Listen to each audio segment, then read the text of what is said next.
शास्त्र में यही बात लिखी है, दुख देने से दुख मिलेगा और सुख देने से सुख मिलेगा। तो ऐसे बेचारे जीव, उनकी शुद्धि कैसे हो? हे भगवान, जो कल्याणकारी साधनों में सबसे श्रेष्ठ हो, जो पवित्रों को भी पवित्र बनाने वाला हो और श्री कृष्ण की शाश्वत प्राप्ति का साधन हो, उस साधन का उपदेश हमें करें। देखो, भगवान की प्राप्ति दो प्रकार की होती है। एक भगवत प्राप्ति और एक भगवान की शाश्वत प्राप्ति। क्या? एक तो केवल भगवत प्राप्ति और एक शाश्वत भगवत प्राप्ति।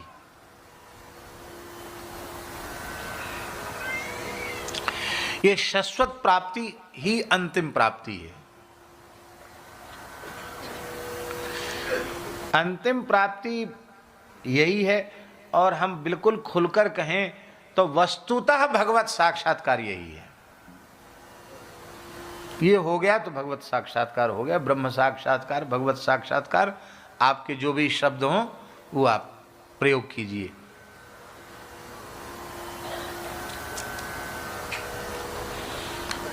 हमारे यहां भगवान की प्राप्ति के कई प्रकार बताए गए हैं। एक प्राप्ति है भगवान की स्वाप्न प्राप्ति, स्वप्न में भगवान की प्राप्ति। क्या? स्वप्न में भगवान की प्राप्ति। किसी भाग्यशाली को भगवान सपने में आवे तो उसका माइक लेके प्रचार नहीं करना। कोई पूछे न पूछे बताने लग जाओ, करे हमको तो भगवान सपने में आए थे, भगवान ये बोले, भगवान वो बोले। पहले तो शायद एक आध बार सच्ची बात कहो, बाद में दिखेगा तो कुछ नहीं, अनुभव भी लुप्त हो जाएगा। फिर कई बार ऐसा भी होता है कि लोग हमको अच्छा माने, भक्त माने, ज्ञानी माने, अनुभवी माने, तो लोग अनुभव गढ़ भी लिया करते हैं। महाराज जी, अनुभव गढ़ भी लिया करते हैं, पर गढ़े गढ़ाए अनुभव वे हमारे जैसे अज्ञानी जीवों के सामने तो काम कर जाएंगे, पर जो भगवत प्राप्त पुरुष होते हैं उनके सामने झूठ चलने वाला नहीं है। वहाँ तो वो सब दिखता है उनको, झूठ उठ नहीं चलेगा उनके सामने।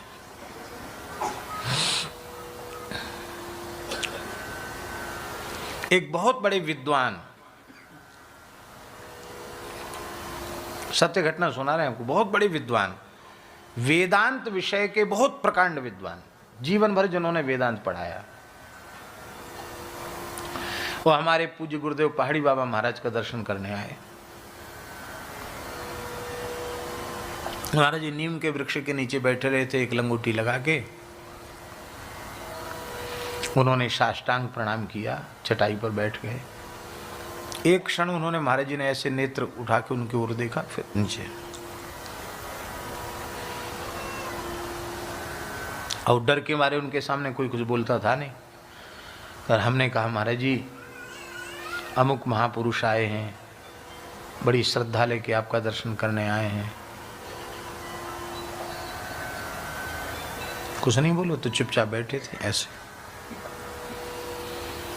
अब यहाँ वैसी जगह नहीं, हम बताते किस मुद्रा में महाराज जी बैठते थे। 1 घंटे तक बैठे रहे, कुछ नहीं बोले, वो ऐसे ही बैठे रहे सिर झुकाकर। उस समय पूज्य मिश्री जी गुरु जी भी वहीं बैठे थे, उनको भी ठीक नहीं लगा कि महाराज जी कुछ नहीं बोल रहे। सब शांत सुन्न एकदम सब चुप बैठे रहे। अंत में उन्होंने कहा कि जहां हम रुके हुए हैं वहां गेट बंद हो जाएगा, मैं अब चलूं। तो हमने उनको प्रसाद दिया और उनको गेट तक विदा करने गए। जैसे वो गेट से बाहर हुए सो महाराज जी बैठ गए।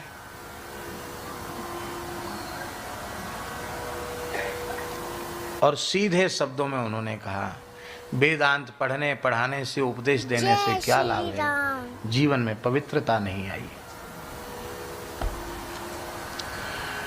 कंचन कामनी में मन जाता है, स्त्री में मन फंसा हुआ है, और कहते वेदांत के विद्वान, भाड़ में जाए ऐसा वेदांत। तो ऐसे बोलते थे, भाड़ में जाए ऐसा वेदांत। ये उन्होंने टिप्पणी की। बाद में मिश्री जी गुरुजी ने संस्कृत में हमसे कहा, अरे महाराज जी ने तो सारी बात खोल के रख दी। ये अमुक महानुभाव जो इतने बड़े विद्वान हैं, वो तो एक स्त्री में आसक्त हैं, इस तरह से बात महाराज जी को कैसे पता चल गई? तो महाराज जी का चाहिए था कि महाराज जी उनसे एक आध कोई वेदांत की बात सुनते, पूछते, उपनिषद की बात। कुछ नहीं पूछा, कोई चर्चा ही नहीं की उन्होंने, देखा ही नहीं उनकी तरफ। क्या देखना? कहते श्रीमान जी 1,00,000 आदमी खड़े हों, उसमें से किसी एक आदमी को बुलाओ, हम उसके पूर्व के पूर्व जन्मों के संस्कार और आगे आने वाले इसके संस्कार हमको ऐसे दिखते हैं जैसे साफ दर्पण में छवि दिखती है। हम अंधे नहीं हैं, ऐसा बोलते थे वो। ऐसे समर्थ पुरुष थे वो। हम अंधे नहीं। तो उनके सामने थोड़ी चलेगा कि तुम स्वप्न के अनुभव झूठे सच्चे सुनाने लग जाओ, वो कहेंगे वाह वाह क्या कहना, तुम तो बड़े सिद्ध हो। स्वप्न दर्शन भी दर्शन है। यद्यपि स्वप्न को लोग झूठ मानते हैं, पर जिन सच्चिदानंद भगवान की अनुभूति स्वप्न में हो रही है वे सत्य नहीं परम सत्य हैं। इसलिए भगवत संबंधी स्वप्न झूठ हैं, ऐसा सोचने वाले भी अपराधी। कितने पुराणों में ऐसे प्रसंग हैं जहां स्वप्न में ही भगवत साक्षात्कार और आशीर्वाद की प्राप्ति हो गई। इसलिए स्वप्न दर्शन भी दर्शन है। दूसरा दर्शन है भगवान का ध्यान में दर्शन। ध्यान करते करते ध्यान में दर्शन होने लग जाता है। जैसे सेठ जी ने निर्देश किया था और श्रद्धेय भाई जी ने जैसीडी की बात है, वहाँ रहकर उन्होंने ध्यान का अभ्यास किया और वो कहते थे तुम ध्यान कराओ, और होते होते फिर ध्यान में अनुभव भी होने लग गया और फिर तो प्रत्यक्ष दर्शन भी उनको हुआ। कथा आप सबको, इतिहास सबको आपको मालूम है। तो दूसरा दर्शन है ध्यान का दर्शन। ये स्वप्न दर्शन से श्रेष्ठ है। ये स्वप्न के दर्शन से श्रेष्ठ है ध्यान का दर्शन। और इससे आगे दर्शन है प्रत्यक्ष दर्शन। क्योंकि वो हमारे जो अंतर्यामी श्री ठाकुर जी हैं, जो केवल हमारे ध्यान का विषय बने हुए थे, वही भगवान हमारे सामने प्रकट हो गए। जैसे जिन भगवान का ध्यान ध्रुव जी कर रहे थे, नेत्र खोले तो वही भगवान उनके सामने खड़े। तो प्रत्यक्ष दर्शन ध्यान के दर्शन से भी श्रेष्ठ है। और अब इस प्रत्यक्ष दर्शन से बढ़कर भी एक दर्शन है। उस दर्शन का नाम है शाश्वत दर्शन। क्या? शाश्वत दर्शन, शाश्वत भगवत प्राप्ति। भगवान ने प्रत्यक्ष दर्शन दिया और दर्शन देकर भगवान अंतर्धान हो गए। तो दर्शन में सुख हुआ और भगवान चले गए तो वियोग का दुख हुआ। और भगवान कभी हमारी आंखों के सामने से हटे ही नहीं। तो ये है अंतिम प्राप्ति, शाश्वत प्राप्ति। और जब तक यहां तक साधक न पहुंच जाए तब तक उसे चैन से बैठना नहीं चाहिए। तब तक कार्यम वा साधेयम देहम वा पातेयम, इस संकल्प को लेकर के साधन में लगना चाहिए।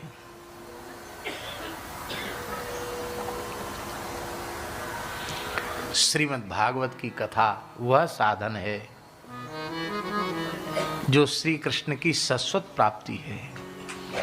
भागवत जी की कथा सुनकर ऐसी दृष्टि प्राप्त हो जाती है कि फिर श्री कृष्ण नजर से हटते ही नहीं।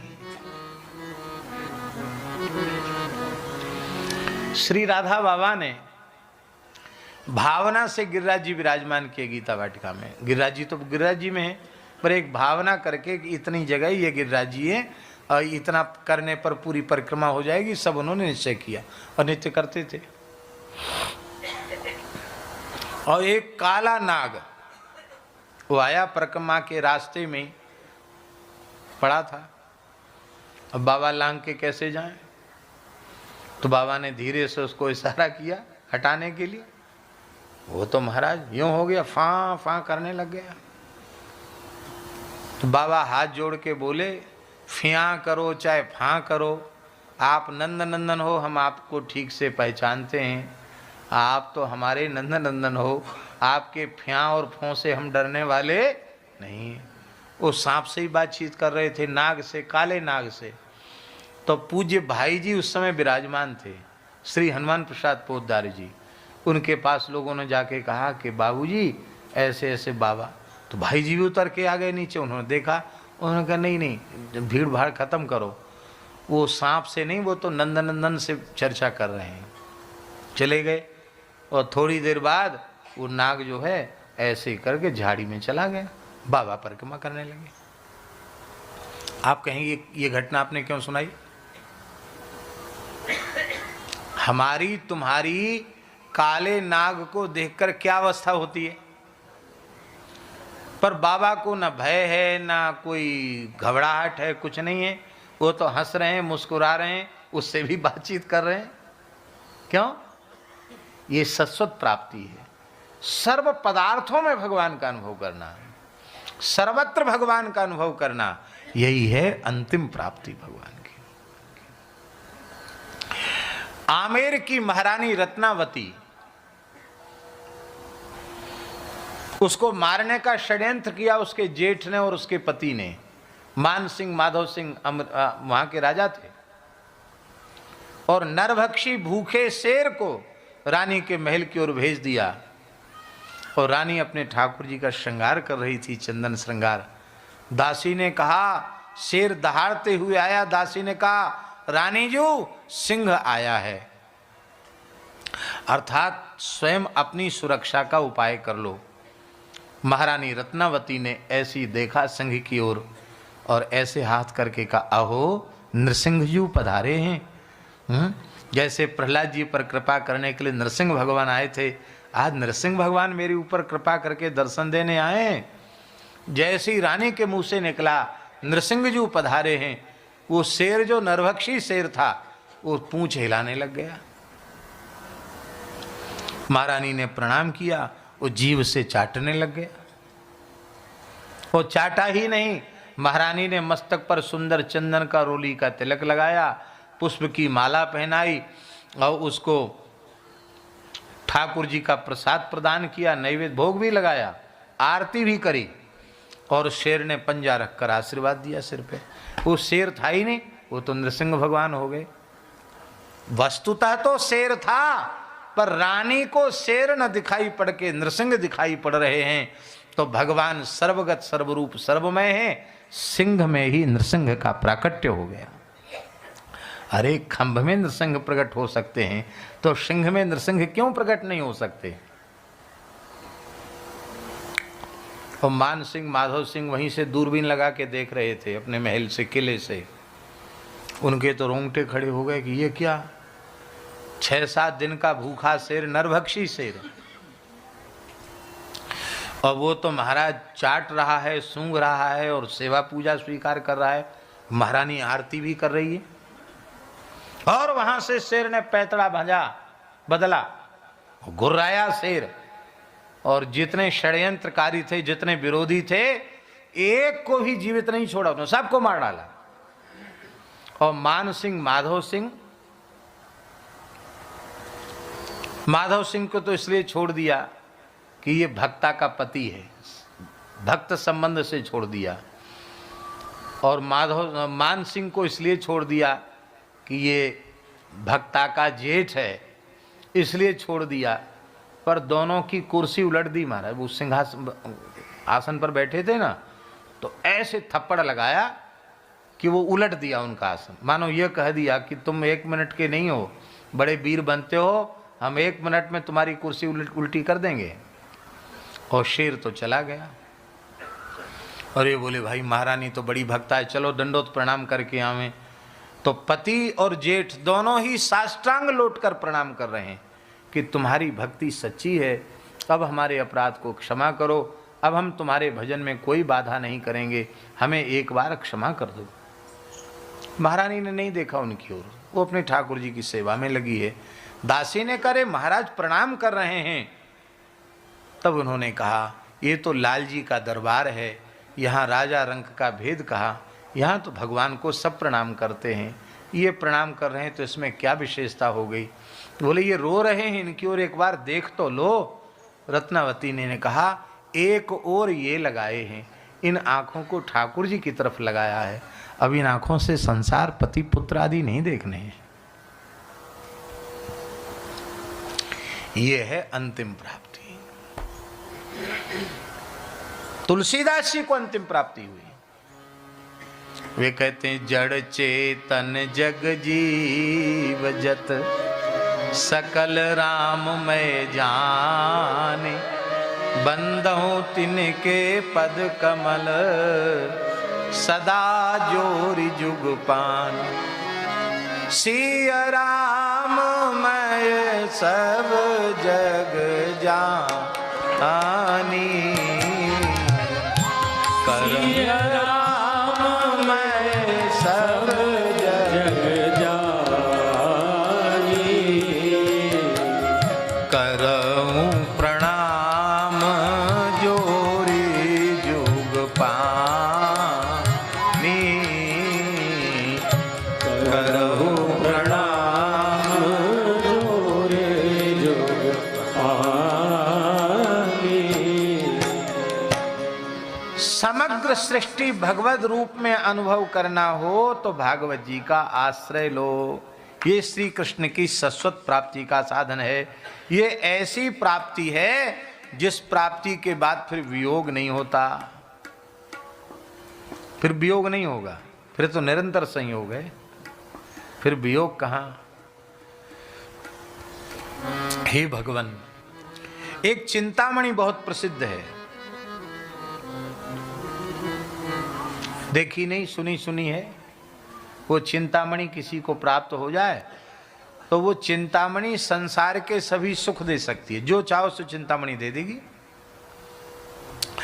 पर उस चिंतामणि से कहो कि तुम स्वर्ग का सुख दे दो, वो कहेगी नहीं मैं स्वर्ग का सुख नहीं दे सकती, मैं तो केवल धरती के सुख दे सकती हूँ। स्वर्ग में एक कल्पवृक्ष है, उससे कहो तो वो तुम्हें स्वर्ग के सभी सुख दे देगा।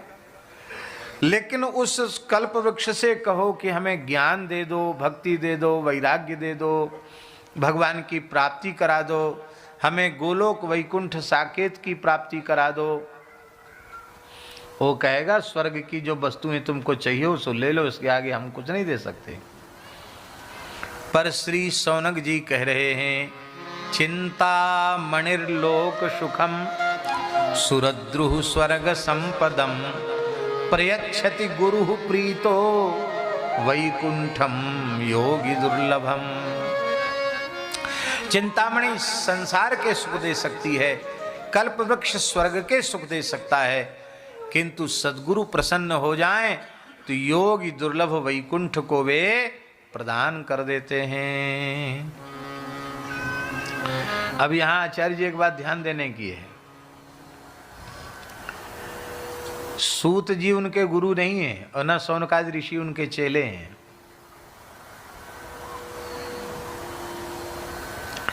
फिर गुरु रूप में उनका स्तवन क्यों किया जा रहा है? उसका तात्पर्य है जो भी भगवत भक्ति का उपदेश करता है वही गुरु है। कोवा गुरु यो ही हितोपदेष्टा, हितोपदेशक गुरु है। इसलिए भगवत चर्चा करने वाले के प्रति मनुष्य बुद्धि न रखो, गुरु बुद्धि रखो।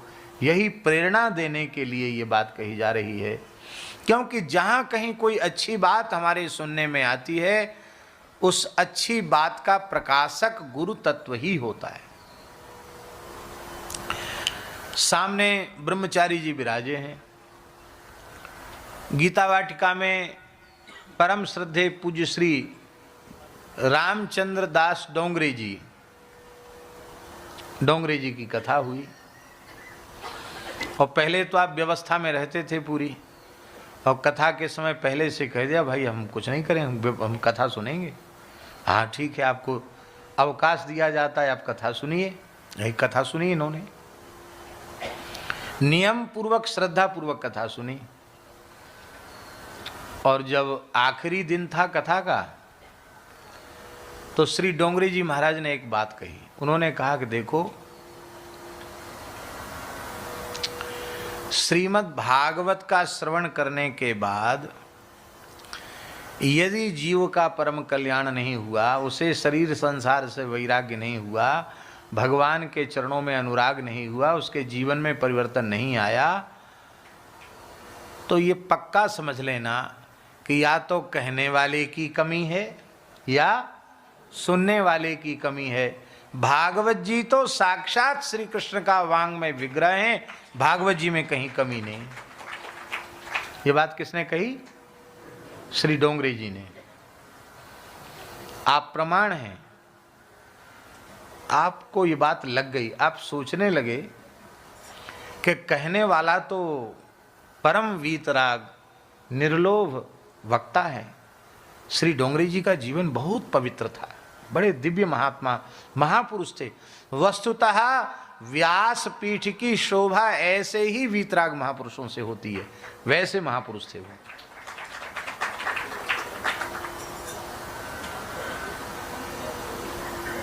बड़ा दिव्य जीवन था उनका। तो आपने मन में सोचा कि वक्ता में तो कमी है ही नहीं, ये तो सुख स्वरूप हैं, और भागवत जी में कमी नहीं है। अब सब कुछ त्याग कर भजन में न लगे तो कमी तो हमारी है। यही बात है ना महाराज। और आपने तत्काल फैसला कर लिया कि अब हमको गंगा जी की शरण में रह के भजन करना है।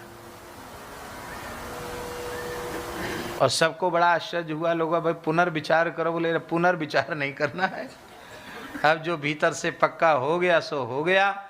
यहाँ आकर फिर आज भी भाई जी का जो पावन कक्ष है वहाँ रह करके, और गंगा जी ने आप पर खूब कृपा की। गंगा जी की अपार कृपा है। गंगा जी जो है ना, वो साक्षात भगवान है। गंगा जी की प्राप्ति भगवान की प्राप्ति, ऐसा समझ लो। हम सब भगवान के सामने बैठे, प्रत्यक्ष भगवान के सामने बैठे। गंगा जी का दर्शन हो गए।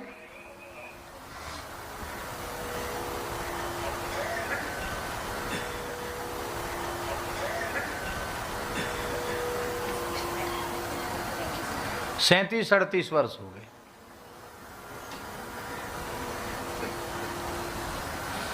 एक वाक्य ने एकदम जीवन बदल दिया, दिशा बदल दी।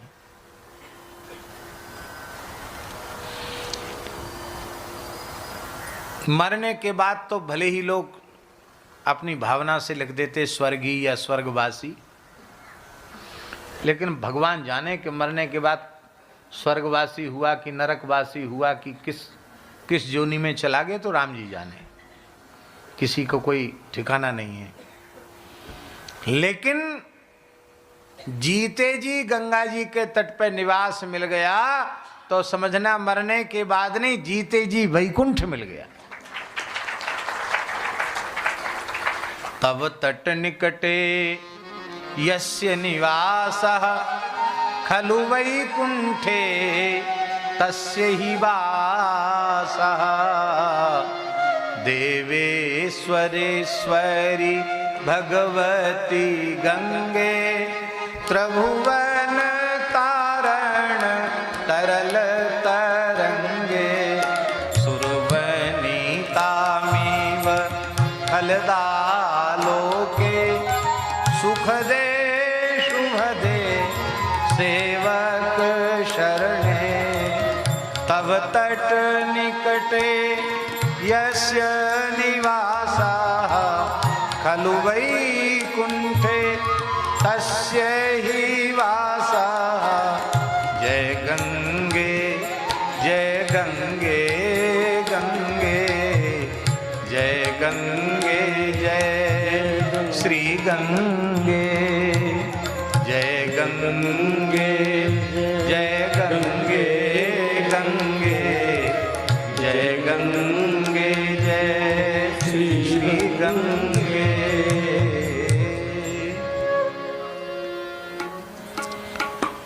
भगवान की प्राप्ति में वियोग का भय नहीं होना चाहिए, और वो वियोग का भय नहीं रह जाता है। भागवत की कथा सुनने के बाद सब में भगवान दिखने लग जाएंगे। ईमानदारी से कथा कहो, ईमानदारी से कथा सुनो, तो संपूर्ण दृश्य जगत तिरोहित हो जाएगा। केवल भगवान ही भगवान शेष रह जाएंगे। वासुदेवः सर्वम, ये अनुभूति श्रीमद् भागवत जी की कृपा से हो जाती है।